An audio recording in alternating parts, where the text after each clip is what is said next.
বর্তমান সময়ে বাংলা নাটকের অত্যন্ত জনপ্রিয় অভিনেত্রী আরোহী মিম। তার দুর্দান্ত অভিনয় আর মিষ্টি হাসিতে মজেছে লাখো দর্শক। কিন্তু পর্দায় নিয়মিত দেখলেও বাস্তবে কে এই আরোহী মিম তা কি আপনারা জানেন?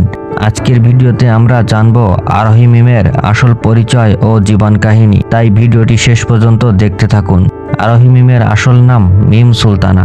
2004 সালের 12ই ফেব্রুয়ারি ঢাকার উত্তরায় তিনি জন্মগ্রহণ করেন। 5 ফুট 3 ইঞ্চি উচ্চতার এই অভিনেত্রীর প্রিয় রং সাদা। সোশ্যাল মিডিয়ায় কন্টেন্ট ক্রিয়েটর ও টিকটকার হিসেবে তিনি ক্যারিয়ার শুরু করলেও 2020 সালে অভিনয় জগতে তার আত্মপ্রকাশ ঘটে। এরপর আর পিছনে ফিরে তাকাতে হয়নি।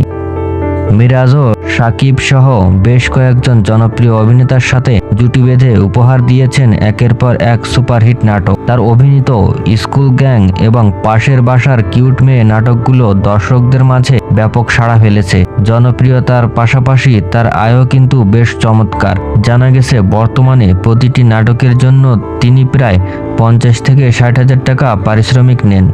এছাড়া ফেসবুক ও টিকটক সহ অন্যান্য সোশ্যাল মিডিয়া প্ল্যাটফর্ম থেকে প্রতি মাসে তার আনুমানিক আয় প্রায় লক্ষাধিক টাকা। বন্ধুরা, আরোহী মিমের অভিনয় আপনাদের কেমন লাগে কমেন্ট করে অবশ্যই জানাবেন।